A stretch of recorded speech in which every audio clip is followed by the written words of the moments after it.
Assalamu alaikum and welcome to Perspective. We'll be talking about the recent attack, the terrorist attack in Zob and its own ramifications as far as Pakistan, Afghanistan is concerned, as far as the TTP, the Afghan Taliban, and of course there are serious concerns on safe havens and liberty of action available to the TTP in Afghanistan as far as our military is concerned, as far as our government is concerned. With regard to this particularly, Khwaja Asif said Afghanistan is not fulfilling the right to be a neighbor and brother country and is not abiding by the Doha Agreement. 50-60 lakh Afghans have 40-50-year asylum in Pakistan with all rights. On the contrary, the terrorists who shed the blood of Pakistanis can find refuge on Afghan soil. This situation cannot continue any longer. Pakistan will use all its resources to protect its land and citizens, God willing. Those who came to the assembly in the PTI government and briefed the members and explained the benefits of bringing TTP from Afghanistan to Pakistan and then brought the executioners. These people should also tell the heirs of those who were martyred every day. These were not the people who launched Imran Khan's product in 2018, and this product showed the nation the fateful day of May 9th and then guaranteed for 4 years that the country would be destroyed in every way. May Allah protect this holy land with the blood of the martyrs. Ameen. And the blood of the martyrs.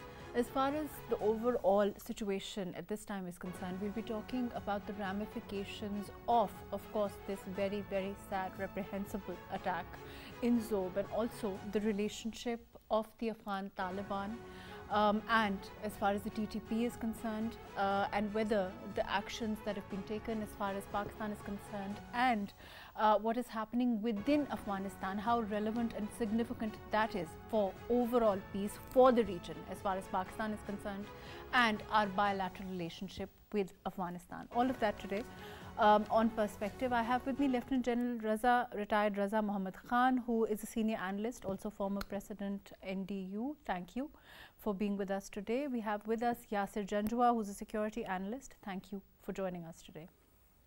Ji, General Sab, you know, as far as, of course, on the one hand, there is the political situation, we have, you know, political solutions will be talked about. But as far as the military is concerned, as far as our capability and the question of our capabilities and strategies are concerned, how do you see, you know, as far as our military is concerned, the reaction is concerned, and as far as, you know, our stance particularly on what is happening from across the border? Is this question to me? Ji. All right. Bismillah ar-Rahman ar-Rahim. I think both the Ministry of Defense as well as OCR have very clearly expressed their concerns directly to the Afghan government on repeated incidents of terrorist attacks that have emanated from Afghanistan. And at this time, you know, that government of Afghanistan actually, other than rhetoric, it proves it by their actions that they are actually serious about whatever they promised to Pakistan and to the rest of the world through the Gohar agreement or other bilateral forums. So far, it does not appear that they either have, you know, the will to control all the terrorists that are there in Afghanistan and their nexus, whether they are the TTP or the PLA or ETIM or, you know, the other facilitators and supporters. So it is the responsibility of the government to make sure that they do not allow these terrorists to take action. But there's a slight distortion. Let me come back to you. We also have with us Yasir Janjua, who's a security, we also have with us Iftikhar Firdous, who's an expert on foreign affairs. But before I go to him, I'm going to go to Yasir Sab. Yasir, you know, this as far as the situation at this time is concerned, on the one hand, rhetoric is a word which General Saab used. And, you know, if we look at whatever's happening at this time, you know, it seems to be going in another direction, you know, from what the rhetoric is suggesting. So what are we to think at this time? Look, I have had these conversations with you on different programs in the past as well.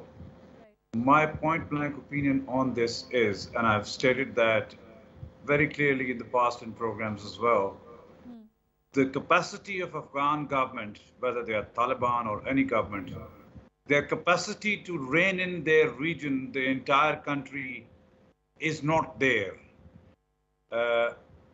There's one thing that they are not honoring the Doha Agreement. Yes, that, as the General Sahib was saying as well. But besides that, it's a question of capacity. So when we know that the complete territory of Afghanistan is not in their control, and small pockets are being governed by the warlords or tribal elders, and who, according to their traditions, they say, when there's a guest in our home, we have to give him refuge and whatever the excuse they make it. And the basis of that, if Tehreek-e-Taliban Pakistan or any other terrorists seek hideouts in Afghanistan, what can we expect from the Afghan government to come to our help? The only thing we should possibly be doing, and we should do, is put our own house in order. We can continue to blame outsiders, but what we have to do is we have to make sure that we make our own defenses impregnable. Because we can't expect the others to do what we want. Our 12 lives were lost, precious lives were lost on an attack on a garrison, which is a shameful thing. Yes, so that may be true. That may be true, of course. You know, I don't think anybody would argue on the contrary that we need to put our house in order. We need to make sure that, you know, our borders are secure. And I don't think there's any doubt on what the military is doing in that regard and what the government is doing. But the question is, isn't the response, can we exonerate the Afghan government of, you know, taking all actions that they should be taking? And can we exonerate them of their responsibility completely? No, we can't, and we will not. And we will continue doing whatever at the diplomatic levels we can. But the question is, they're not even recognized by anybody. So they can conveniently come back and take an excuse. Well, nobody listens to us. And the others can come back and say, they don't listen to us because the Afghan government is not recognized. So we'll continue to doing that. The foreign ministry is doing it.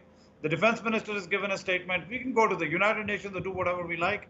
However, it's not going to bring the fruits that we want. That's my opinion.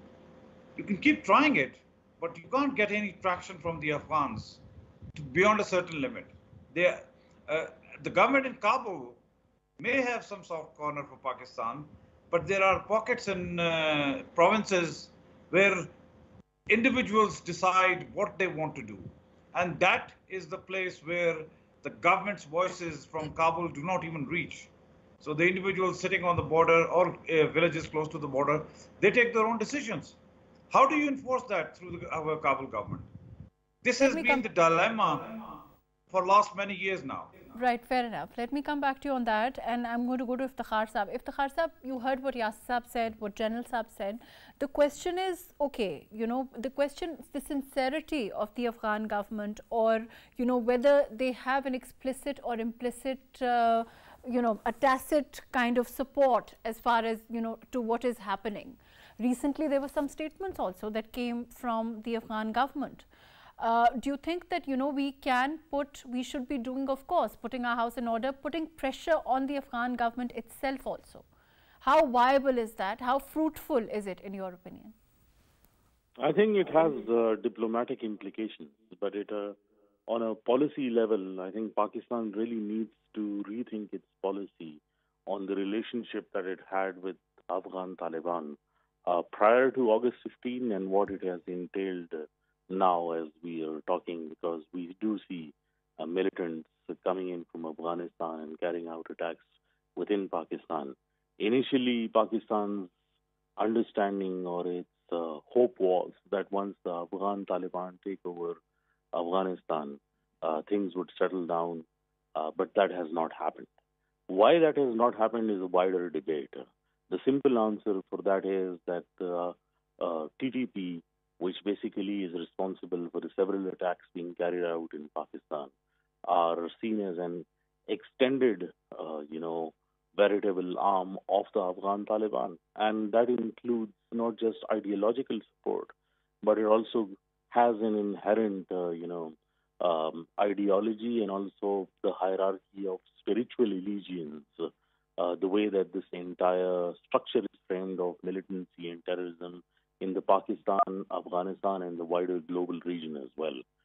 So our expectations since August 15 have remained unfulfilled.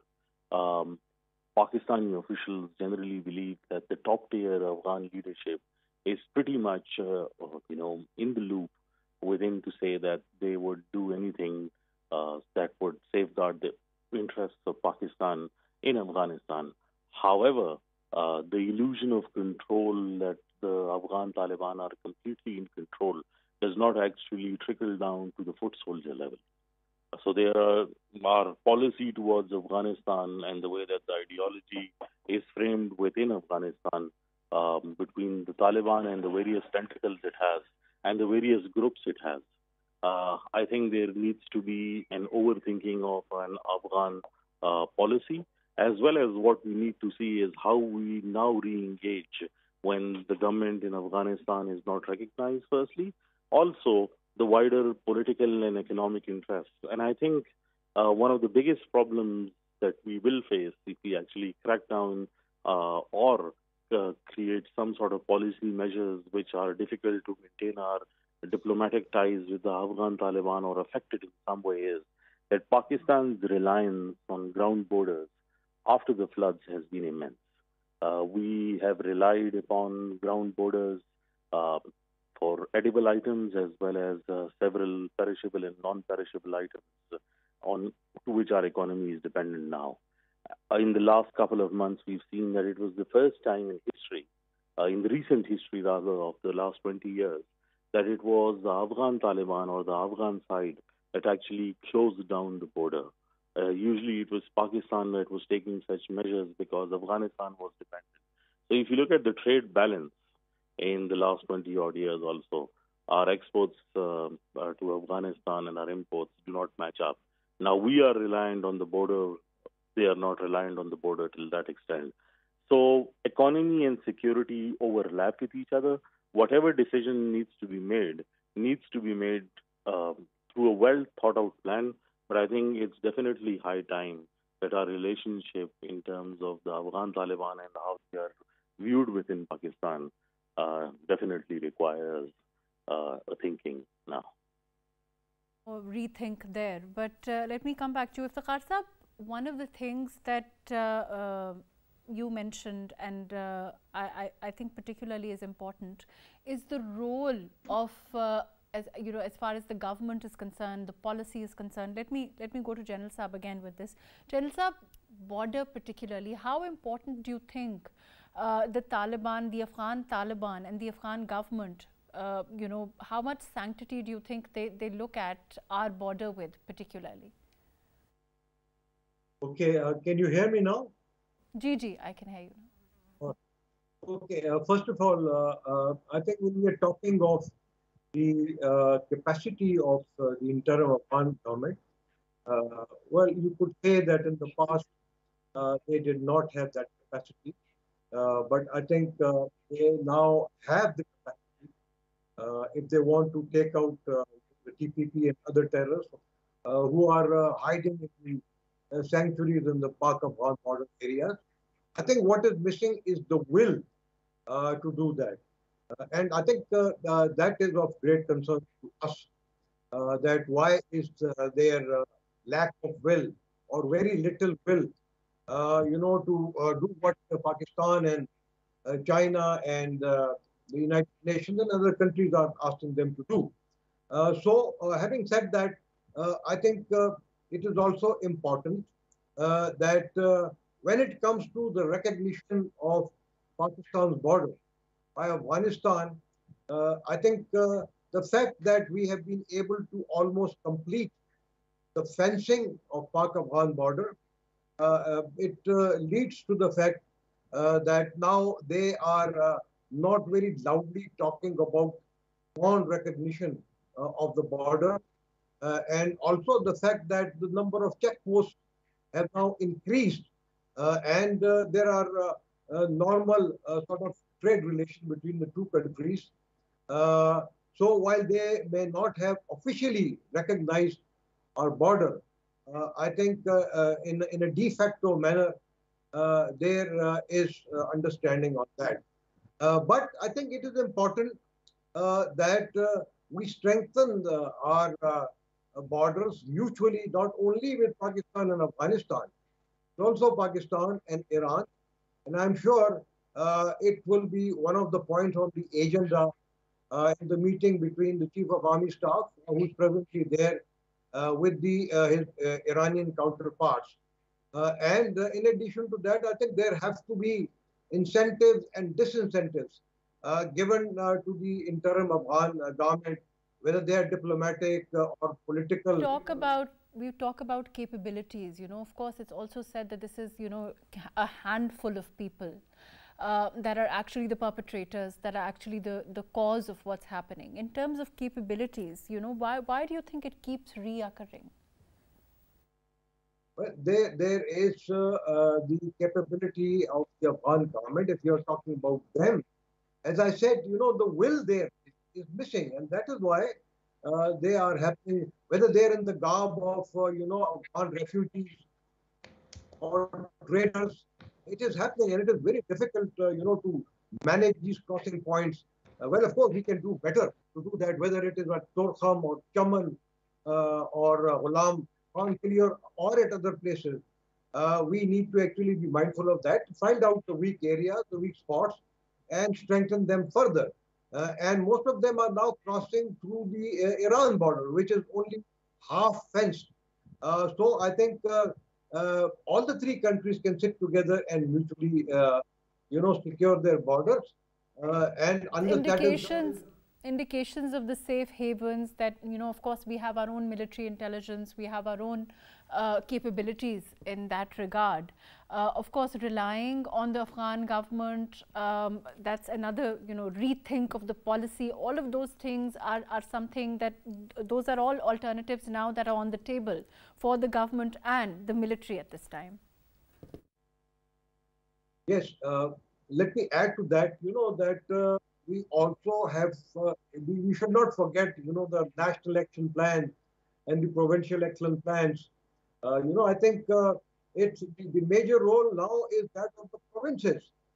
And they have the money and the resources after the 18th Amendment, to strengthen their counter-terrorism department, which is not being seen.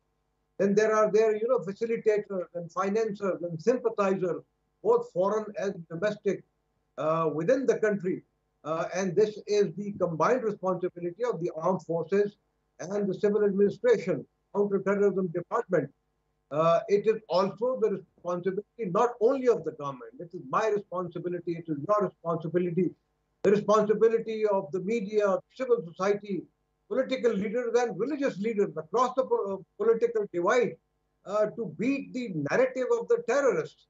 And that needs to be done by all of us together.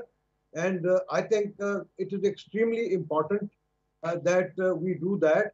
And there should be complete public support to the security forces and to the armed forces to finally defeat this menace. And as far as the armed forces are concerned, let me tell you that I'm sure, actions is in hand, every possible measures, whether they are inside Pakistan or elsewhere, to make sure that these incidents either do not happen in the future or they are minimized. Fair enough. Yasir Saab, as far as, Balochistan is concerned, as far as the nexus of, the location, Balochistan, CPEC being, made vulnerable now and again, the attacks seem to, the conspirators seem to target it particularly. With regard to that, how do we insulate ourselves, in your opinion? See, we are surrounded by enemies from almost all sides. except barring China and the Chinese border, our relations with Iran are not that good, have never been good. With Afghanistan, we don't have. About insulating, when you talk about, we always conveniently find an easy route to say, oh, this is Taliban Pakistan who would have done it. Maybe, yes, they are the ones who have done it. On the front, they are, where they are being financed. But we have to find, first of all, we have to find who's the common enemy. Who's the enemy who's doing this? And I always keep saying, Indians have actually, in the last 1 year or so, have been trying a lot, and to some success, to some degree of success, they've been going to Afghanistan, and they are warming up with Afghanistan. And quite surprisingly, Afghans have warmed up with Iranians, which wasn't the case in the last many years. So in a situation like this, Pakistan unfortunately cannot go with all guns blazing towards Afghanistan, because that's going to be encircling us from all directions from hostile forces. So we have to be very diplomatic and very careful in how we insulate ourselves. But we should know that it could well possibly be, we are saying it's coming from across the border, unless I don't have access to the intelligence information. If the armed forces mentioned Iran also, and of course at this time the COS is in Iran. Do you think that the visit itself will have some positives as far as our relationship with Iran is concerned? There is a good chance. There is a good chance that our relations with Iran might get better, because now, in the backdrop of Saudi-Iran relations warming up, Saudi opening its embassy in Iran, and Iran likewise opening its. So that was one area, because Shia-Sunni divide had always been. Pakistan was a battleground for Shia-Sunni battles, you might say. So that's one area where Pakistan might find that the Iranians also, although the relations with Iran are not as bad, but they were not as good as well. But after the Saudi-Iran patch up, there is a possibility that Pakistan and Iran might come even closer. Iranians have a bone to pick against us. Obviously, the Pakistan-Iran gas pipeline is something that they have constructed all the way to the Pakistan border, and Pakistan, under the influence or pressure of the Americans or whatever reasons, has failed to do its part in completing the pipeline. So there is not one diplomatic issue, there are multiple issues. And then there is cross-border terrorism. Iranians say you are conducting cross-border terrorism in Sistan, Balochistan, and we say Iranians are coming inside Pakistan. So this has been going on. And now that Afghans are getting comfortable with Iranians, so there is a possibility, with fence on the Pakistan border, there is a possibility that the Afghans are using Iranian soil to cross into Pakistan. So a chief's visit, army chief's visit, is significant depending on what can be achieved in a situation like this. I think this would be useful if we can break through some comfort with the Iranians. Of course, but of course, a potential breakthrough in that regard would have ramifications for our relationship with Afghanistan also. Yes, of course, of course. As I said, now Pakistan.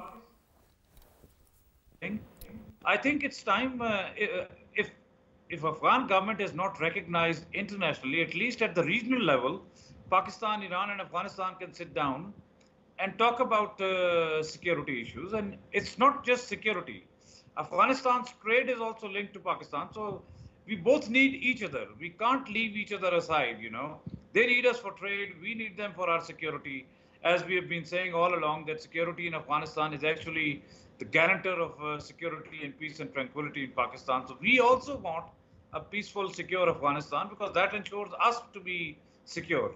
So that's why Army Chief's visit. Right. Let me go to Gohar Mehsud.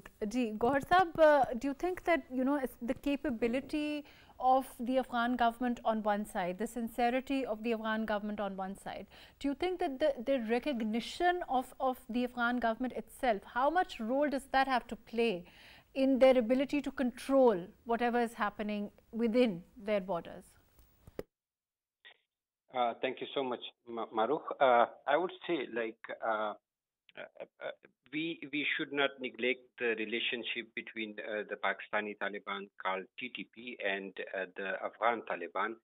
They are having very similar ideologies and things. After the recognition of Afghan Taliban as in government, definitely it gives a very strong support to TTP and like the Pakistani Taliban. So what we are talking now about securing the border and the safe havens in Afghanistan for the TTP, it is very clear that definitely the Pakistani Taliban or TTP had a great support in the past for the Afghan Taliban, and definitely now the turn for Afghan Taliban to support the Pakistani Taliban, to support the TTP. So in this recognition, definitely the Afghan Taliban are happy with these things. Indeed, they cannot accept this openly, but with the TTP, the Afghan Taliban are getting a very good support in different shape. As sometimes it could be happened between the two neighboring countries. So if the Afghan Taliban cannot do anything, being a government, being a separate or an independent state, so they can utilize the TTP or the TTP members for their own purposes, for their own activities inside Pakistan. And the same thing is happening. And this is also very clear that Pakistan is in the world, every country has its own friends and enemies. Similarly, Pakistan has its own enemies, and these enemies can utilize the TTP with the help of Afghan Taliban, because this is the word of power politics. And Pakistan has played this game while they were supporting, like in the past, supporting the Afghan Taliban, and the Afghan Taliban were all over in the tribal areas in Balochistan. So the same now, the different countries, the different stakeholders are supporting these TTP and the Afghan Taliban, who are bringing all these terrorist attacks in Pakistan. But here I would say that the Pakistani government, the Pakistani authorities are, that is their mistake, because we haven't had made a uniform policy till now. If we had a policy like national action plan, but we couldn't apply this policy. So in this kind of situation, it is very difficult to say something like we would achieve the results we are needed. For all these things, I believe that Pakistan must become on one point, on one agenda, and one uniform policy to tackle the terrorism and all these kind of things. Of course, and I think that we are on one page as far as terrorism is concerned, whether, policy direction, rethink. Let me go to Iftikhar Sahab on that. Iftikhar Sahab, as far as your, policy rethink is concerned, there is clearly, we saw what the last government's policy was. Do you think that it's a case of that strategy having backfired, perhaps?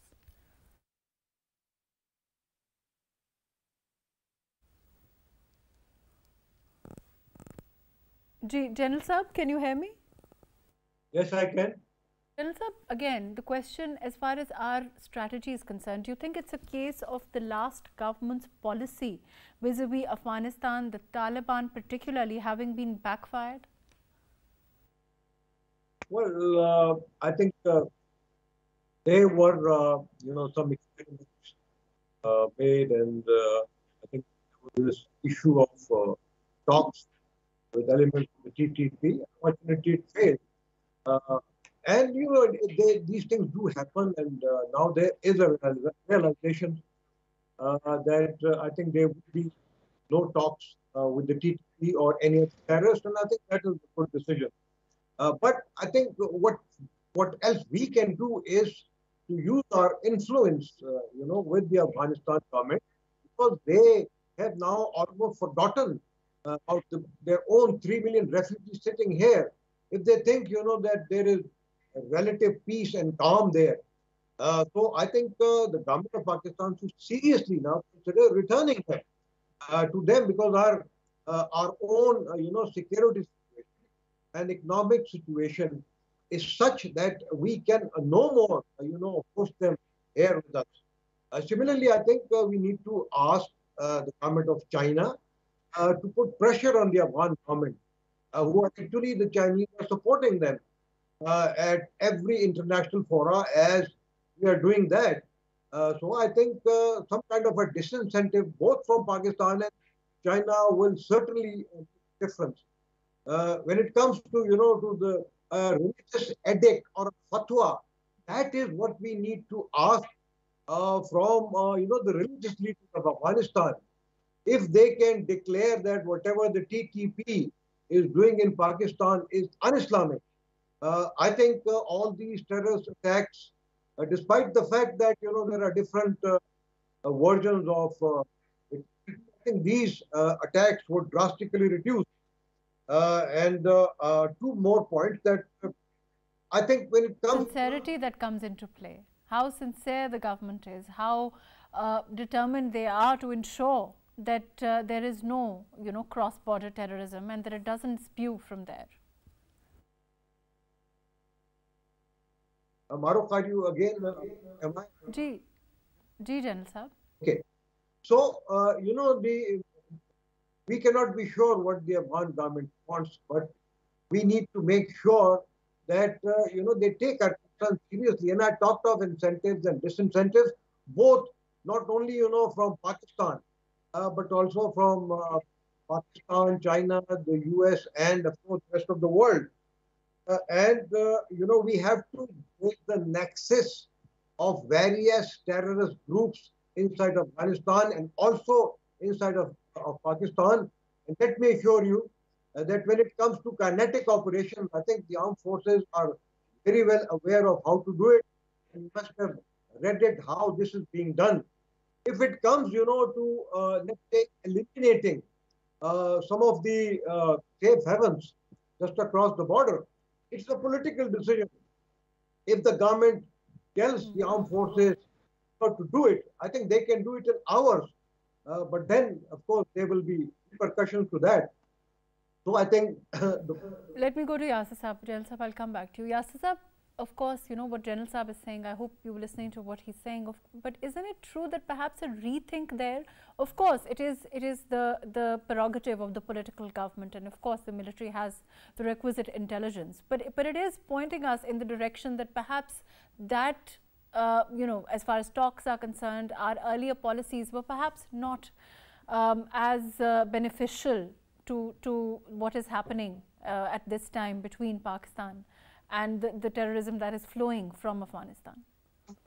Mahrukh, quite frankly, I will have to say this, that if a decision was made to talk to the Taliban Pakistan during the time of the previous government, do you really believe it could have single-handedly be taken by the matters on Pak-Afghan border and the matters with India, or for that matter Iran, any of the neighboring countries? They are definitely, and this was a very, very contentious issue. So this couldn't have been decided single-handedly by the Imran Khan government. But the question at this time is whether it proved to be beneficial for our interests in the long run or not. That's what I'm saying.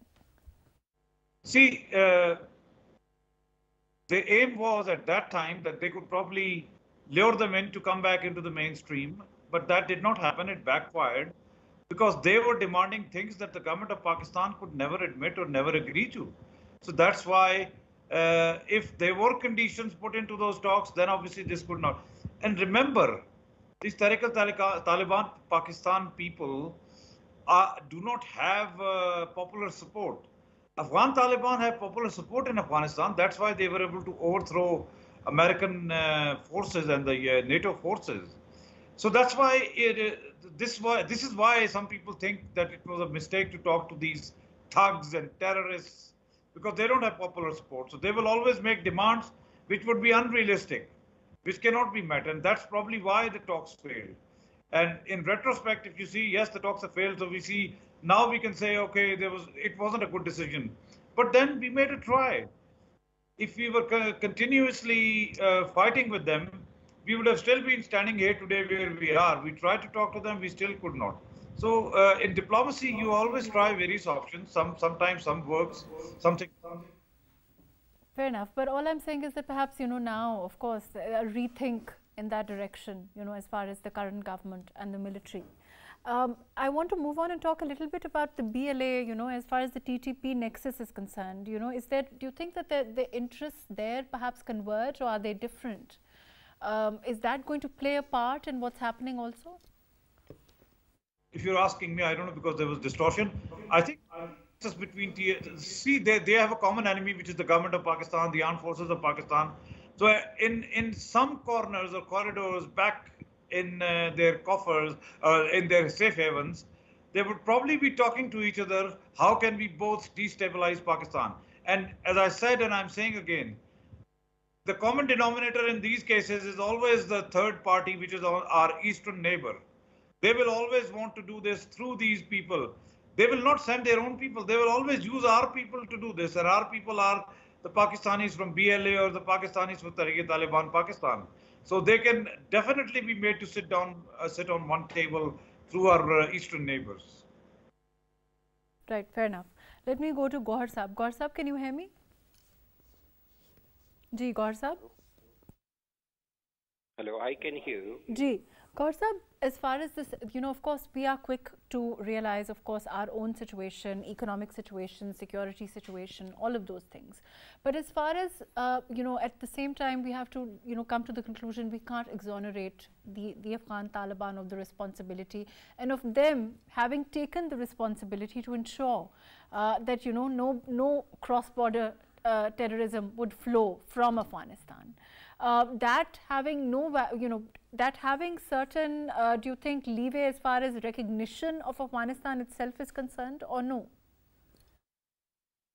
I believe that yes, Afghan Taliban is an entity who are ruling a country and a state.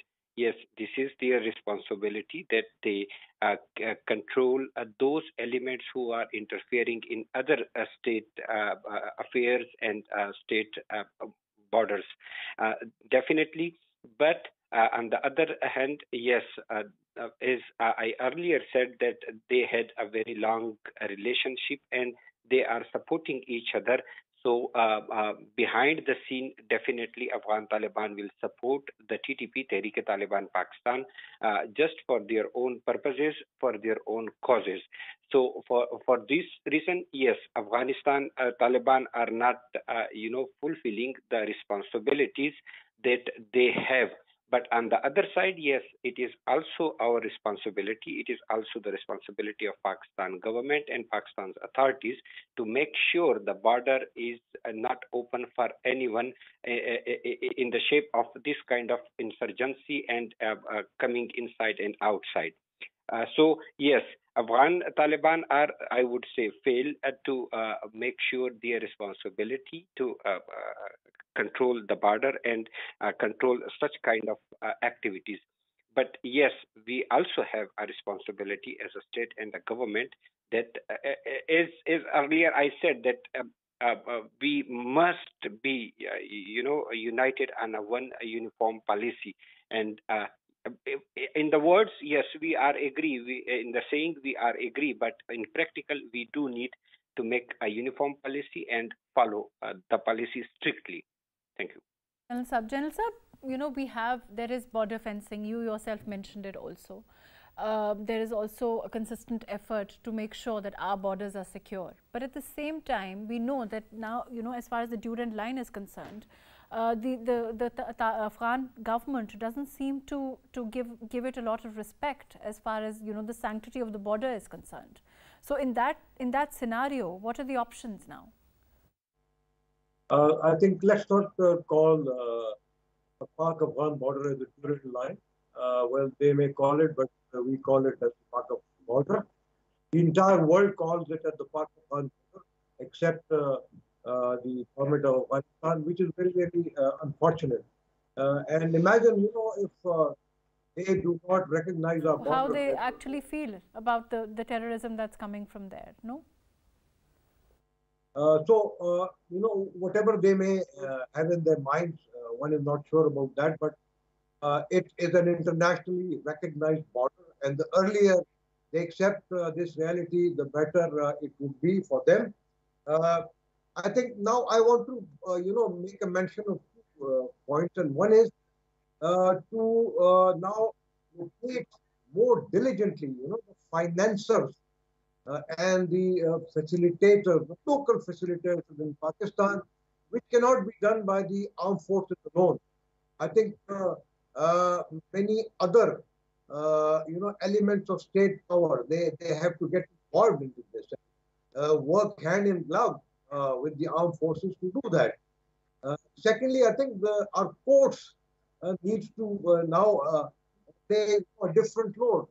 Like they need to show no leniency to the terrorists like this who have been killing our people.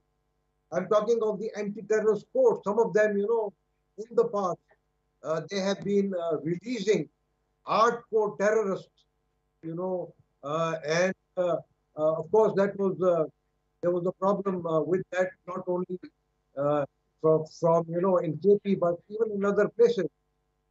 There is another issue now which is sub judice, and I don't want to talk about that.